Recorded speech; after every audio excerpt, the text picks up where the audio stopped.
Call to order. Roll call members. Mr. Watkins? Yes. Mr. Albert? Yes. Mr. Carvine? Yes. Mr. Rush? Yes. Ms. Straker? Yes. Pledge of Allegiance. I pledge allegiance to the flag of the United States of America and to the republic for which it stands, one nation, under God, indivisible, with liberty and justice for all.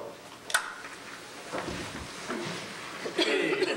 Approval and/or correction of the minutes of the regular meeting held October 15th, 2018. Do I have a motion? Stryker. Second. Albert. I have a change. I think that motion where I was abstained because of liberty, as I read it, I didn't think it said that. But whatever, you can check it. So just make sure it's. Unless I misread it, I thought it's had us saying aye. But I may have misread it. You got it right. I messed up. All right. We'll get that fixed. Thank you. Okay. And vote. Mr. Albert? Yes. Mr. Carmine? Yes. Mr. Rush? Yes. Ms. Straker? Yes. Mr. Watkins? Yes. Okay. 4. Middle school could not come this evening, but they'll make it up to us. Okay. All right. Thank you. Public participation. Is there anybody signed up? I don't didn't. think. I think we're okay. All right, we'll move on to item 6, the reports of the treasurer. Approve the following October 31st, 2018 reports in cash position, check register, receipt ledger, investment report, journal entries, and budget versus actual. Do I have a motion? Watkins. Do I have a second? Carmine. Any discussion? Just wanted to, hopefully everybody noticed that our income tax collections are up about $179,000 for the year. Nice. And I failed to report last month that the legislature is changing when you have to do your first 5-year forecast. Starting next year, we will need to do that in November instead of October, which makes more sense because you've had your elections. And you've had, if you've had any levies on. So they're moving that to November and May instead of October and May. Okay, very good. And vote. Mr. Carmine? Yes. Mr. Rush? Yes. Ms. Straker? Yes. Mr. Watkins? Yes. Mr. Albert? Yes. Move on to superintendent's reports. Just a couple things. You've probably seen in the paper about the safety grants and schools taking advantage of the safety grants. We did it in the right time frame. So we were awarded $10,000 that we'll put towards training for staff to help in emergency situations. So we're working on that right now. So we are very thankful for that. The other thing, just a reminder, because I think we'll cover a lot in committee, is that our break is Wednesday through Monday. So Monday is a professional day for staff. So just remember that you don't need to send your children to school until Tuesday. Okay. All right. Move on to board committee reports. Finance. Yes. We met a couple weeks ago on let's see, the 9th. We discussed our agreement with our ESC, which is on the agenda tonight, to make that change. Some changes in some student needs, special needs students that we had to fill. Special medical assistant. I guess you should say an aide that has medical training for a specific student, which is, I don't know if you want to speak to that more, Jennifer, but it's kind of complicated. It's just a specialized service, so it's something we have to purchase through the ESC, because it's a very specialized kind of training based on a student that we will be getting in our district. Went through the architectural proposals that was also on the agenda, and to start the process for looking at this building, the second half of the district. And it now costs the district for that planning process that used to be covered by the state. And I think it's, it's not huge expenditure. It's enough that it's challenging. It's on the agenda, but I think we're at the point where we really want to move forward with it and give the community an opportunity to have their input, and then also ultimately have the final say when we vote.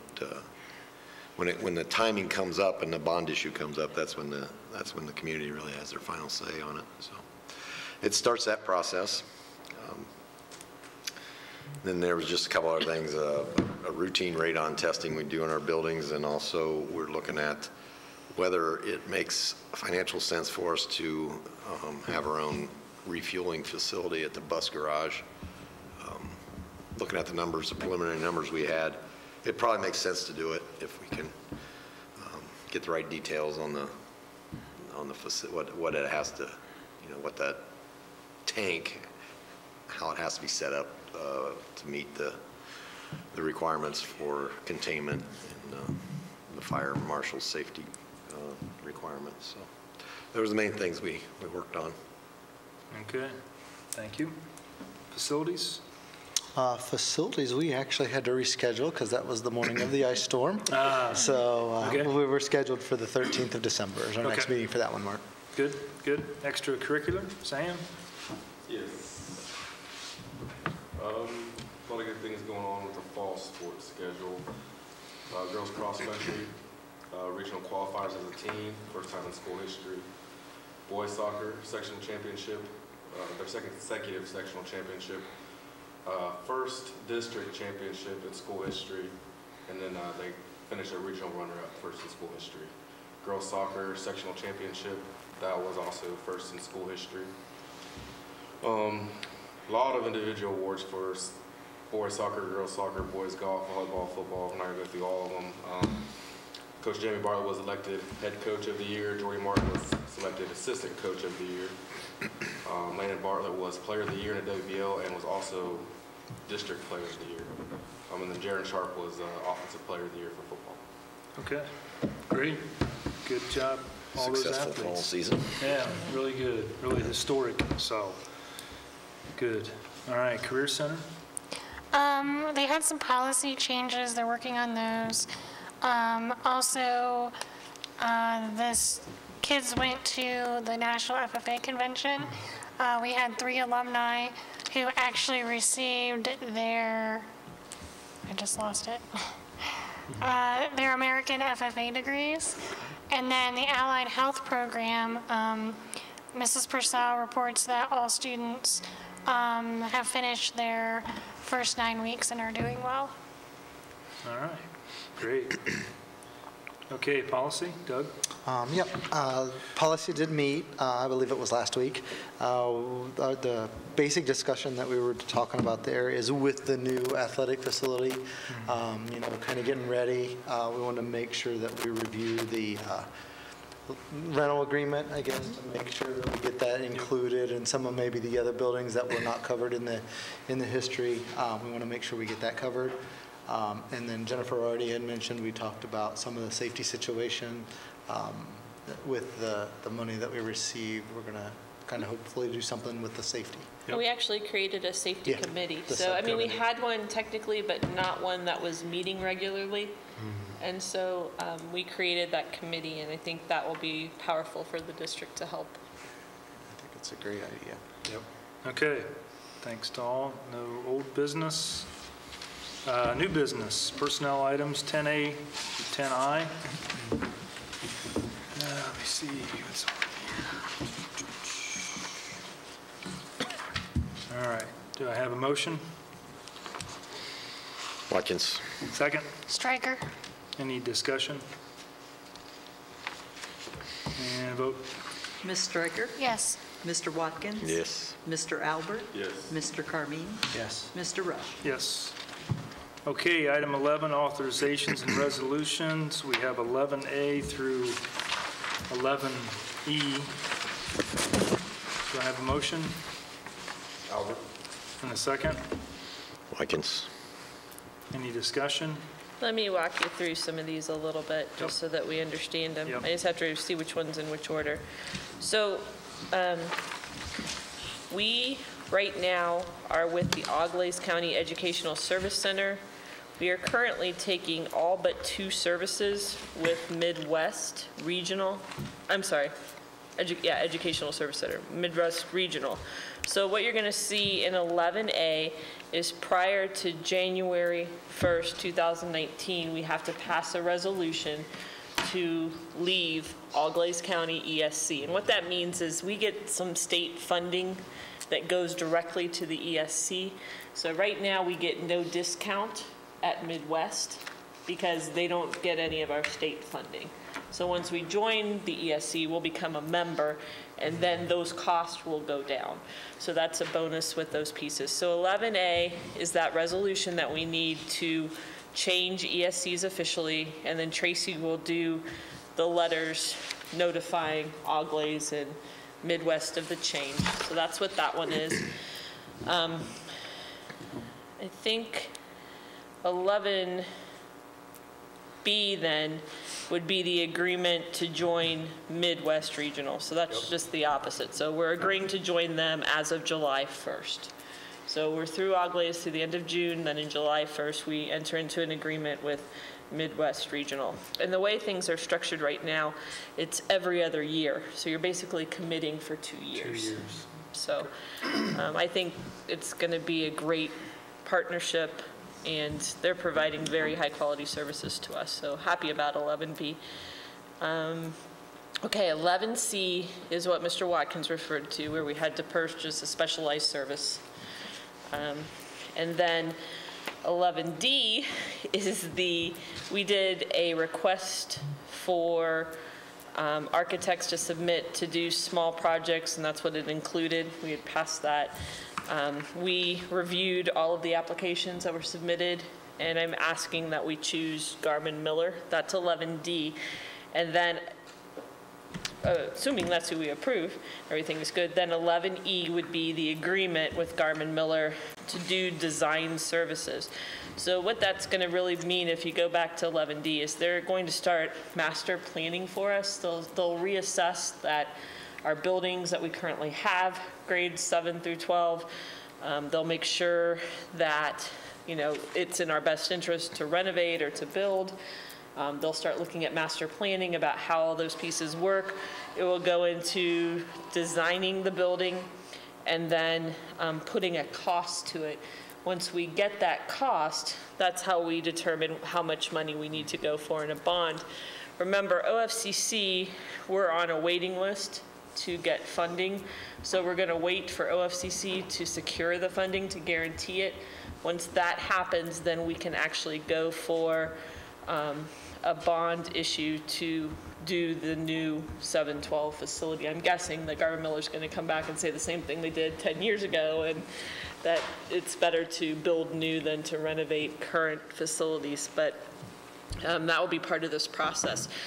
It's about an 18-month process for design. So once you agree to this, we'll probably start seeing them around January to start talking to teachers, talking to the board, talking to administrators about what our needs are, and then holding community focus group meetings to talk about. We had a couple people come a couple meetings ago concerned about master planning. We'll do community meetings on master planning and trying to make the best decision for what the community needs. And that's about an 18-month process. I do not know when OFCC will guarantee funds. It will not be before 2020.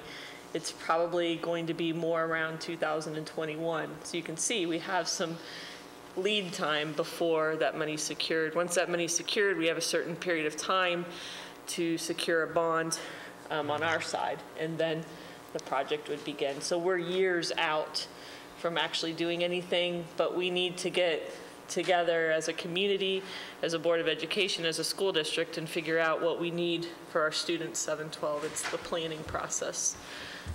I think it might have been almost a year ago in November or December that the previous board approved that, initiating this process. So this is just the next step And do you have any questions about how the process changed and why there's a fee?